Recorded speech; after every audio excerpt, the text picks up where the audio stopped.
Hello everyone, কেমন আছো তোমরা সবাই? আশা করি তোমরা খুব ভালো আছো আর আমি খুব ভালো আছি।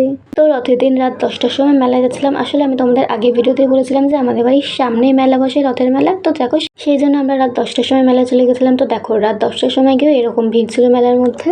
তাহলে সন্ধ্যে 7টার সময় কীরকম ভিড় হচ্ছে তোমরা নিশ্চয়ই সেটা বুঝতেই পারছো। তো দেখো, তারপরে মেলার মধ্যে চলে এসেছিলাম। মেলার মধ্যে গিয়ে সমস্ত দোকানগুলো আর আমার দিদি এই ভিড়ের মধ্যেও জিনিসপত্র কিনতেছিল, আর আমি পুচকুকে কোলে নিয়ে চুপচাপ করে দাঁড়িয়েছিলাম, কারণ এই গরমের মধ্যে ওকে যদি ভিড়ের মধ্যে দেওয়া যায় তাহলে কিন্তু ও প্রচণ্ড কষ্ট হবে।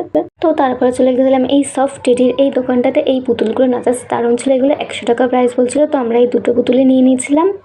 তো তারপরে সমস্ত দোকান ঘুরে ঘুরে দেখছিলাম, আর এখান থেকে কিন্তু আমার মিনি কিচেনের জন্য এই ছোটো প্লেটটাও নিয়ে নিয়েছিলাম। তারপর চলে গেছিলাম পটেটো স্প্রিং খেতে। এই স্প্রিং পটেটো রোল তোমাদের জায়গায় খেতে ভালো লাগে সেটা কিন্তু অবশ্যই কমেন্ট করে জানিও। তো তারপরে এই সমস্ত জায়গায় ঘুরে টুরে বাড়ি চলে যাওয়ার পালা। আর মেলা থেকে কী কী কিনলাম সেটা কিন্তু নেক্সট পার্টে আসতে চলেছে। তো চলো, আজকের মতো বাই।